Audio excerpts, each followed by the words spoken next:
ចំណោទទំព័រទី42ចំណោទទី1ទី1គេរៀបរបងថ្មមួយដែលមានប្រវែង18ម៉ែត្រនិងកម្ពស់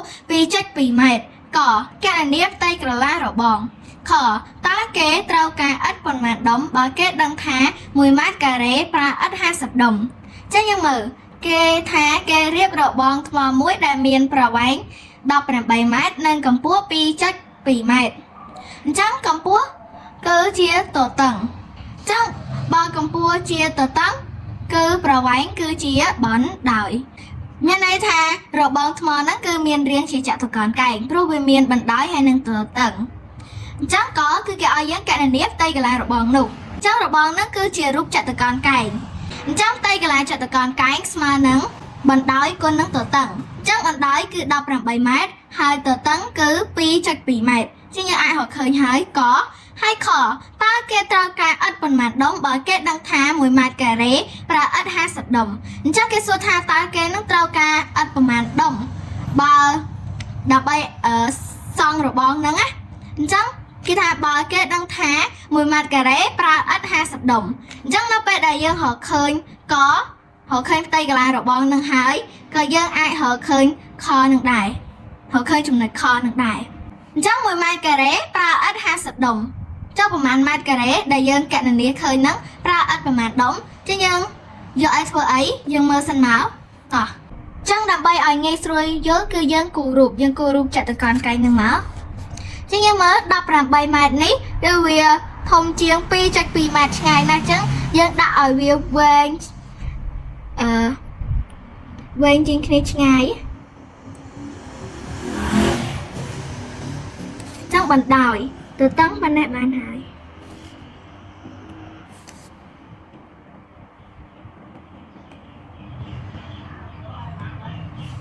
បណ្ដោយស្មើនឹង18ម៉ែត្រ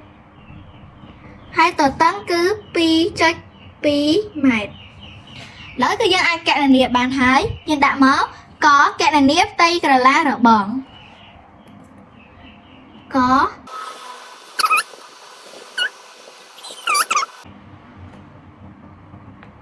អញ្ចឹងយើងសេមើលតាមរូបមន្ត A ស្មើ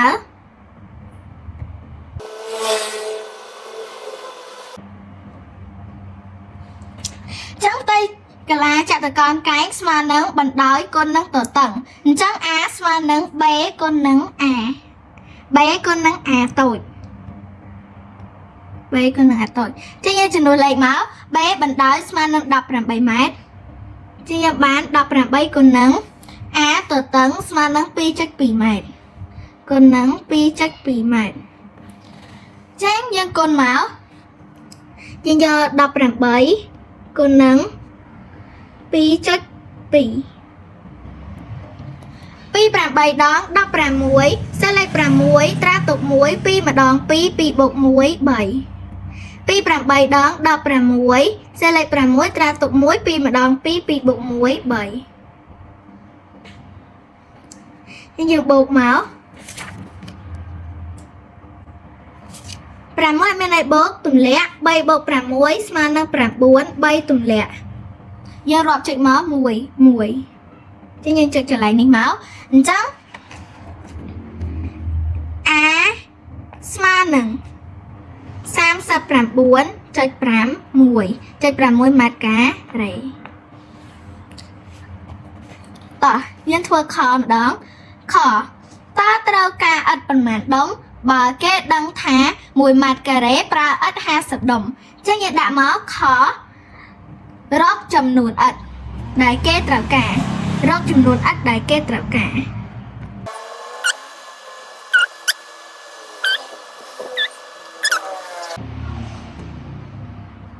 រកចំនួនឥដ្ឋដែលគេត្រូវការអញ្ចឹងគេថា1ម៉ែត្រការ៉េប្រើឥដ្ឋ50ដុំអញ្ចឹង1ម៉ែត្រការ៉េប្រើឥដ្ឋ50ដុំចុះបើប្រមាណម៉ែត្រការ៉េ 39.6 ម៉ែត្រការ៉េ